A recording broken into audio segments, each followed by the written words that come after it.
Well, with the polls closing Monday night at 8 o'clock, what should we be looking for on election night? We are connecting with Jim Farney. He's a professor and head of the University of Regina's Department of Politics and International Studies, and he's a longtime political watcher here in Saskatchewan. Hi, Jim. Hi, Jim. Oh, you can hear me. So what stands out for this campaign for you? To me, the campaign itself, I mean, I guess there's two things. One is this is the first campaign for the Sask Party for Brad Wall, and it's really a test case for, is it the party brand or was it that kind of wall magic? And I think we're certainly seeing in this campaign evidence that it's as much what the party stands for as Wall's talent as a politician. The other piece is what it's not about. Lorleen was talking about COVID and how it's been quiet as an election issue. I think that's definitely true. But there's some big kind of contextual issues like, especially what's happening to oil and gas as an industry and the global economic shock that COVID's caused that I've really been surprised has not been a feature of this election. We haven't talked much about how that stuff affects Saskatchewan and how we're going to respond to it. What does that mean to the electorate? Like, what are we missing out in that debate? I worry a little bit that what we'll find is we'll have our election, we will have looked at the platforms and debated which is better, and then get to next spring and go, gee, we're looking at a very different path forward for government because what was possible or what seemed possible 6 months ago, things just changed too rapidly. In some ways, I think this is a campaign we could have had last year, given the two leaders and given the two parties. We just wouldn't be social distancing when we went to vote. And the world has changed very rapidly in the last 12 months. What way do the parties differ in your mind? The two main parties, I should say.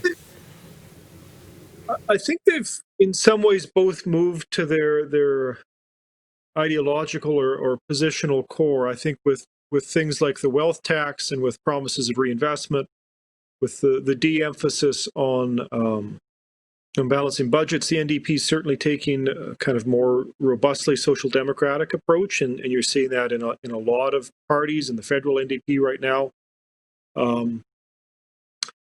With the Sask Party, I would say on kind of fiscal policy, it's definitely kind of a more gradual approach, kind of more of what we've seen for the last decade and a commitment to growth in population and in business as the way forward.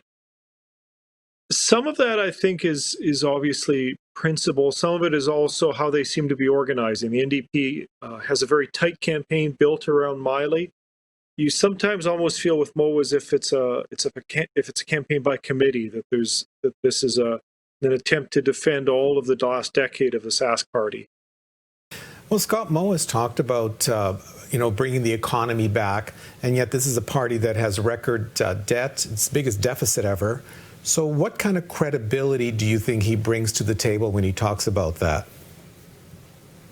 We're still seeing in the polling on for the population on almost every issue he's seen as very credible, more credible even on healthcare than Mr. Miley. And I think in some ways you've got to give politicians some leeway for things that they can't control. So I think it's not is Mr. Moe credible on it. Is the policy instruments that he's saying. So small business tax credits, for example. Are we in a place where those are likely to have the effect that he thinks they are, where he argues they are? That's a technical problem for economists, but it's a path that we've pursued for the last 15 years. And at some point, you do hit diminishing returns to things like tax credits as an economic stimulus when the rest of the world is going through what it's going through and the rest of the country is going through what it's going through. How about the NDP, a reality check for that party? I mean, if you look at the polls, the party doesn't seem to have moved, and I don't want to put too much emphasis on polling, but it's certainly, and even the past election 4 years ago, 25, 30% of the vote going to the NDP, which is not enough. So What is the issue there with this campaign that's not moving people to the NDP, at least as it appears? Yeah, I think, I do tend to buy polls. I think the thing to remember is Saskatchewan has become a very conservative place. If you think of how we vote federally, look at public opinion polling, we are now what many people think of as Alberta, right? We might be the most conservative province in the Federation. That's always going to cause the NDP a challenge, and I think given their legacy as a government party, it's something that they're still grappling with. I think if you look carefully, they might have a better night on Monday than we're expecting. They won 10 seats last time. There's 13 now. I think there's a number of close ridings where the campaign that they've run may flip ridings in Saskatoon and Regina. It's a longer shot, but there's one in Prince Albert and one in Moose Jaw that might, if they have a very, very good night, lean their way. So I think we could see a situation where they've got 18 or 19 seats and are able to be a more credible opposition. And what evidence do you have of that, Jim, that some of these races could turn in the NDP's favor? So if you look at the polling, they're doing really quite well in Regina. Regina has 3 or 4, depending how you want to count it, ridings with a close vote margin last time.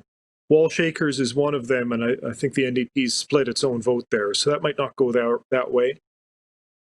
Saskatoon that has the same thing.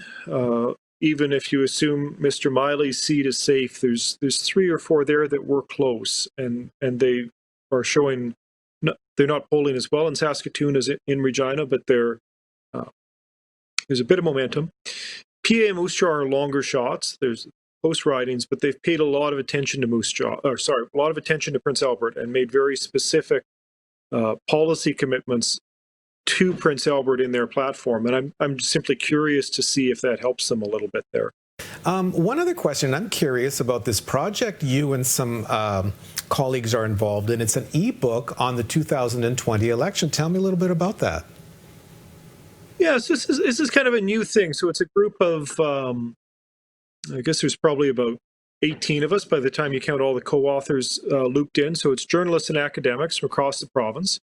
And it's a series of very short chapters. So each chapter is only 1,000 words. The goal is to have it out a couple of weeks after the election to kind of be a first draft of history.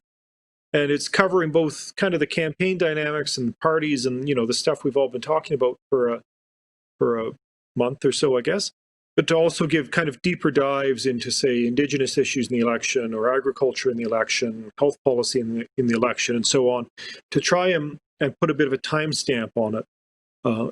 We're trying to make it accessible and timely, which I'll admit academic writing isn't always. And I think it's a really great team we've put together. It's a pretty diverse group. It's always great working with journalists who are out there on their beats as well as academics. So I'm looking forward to it all coming together.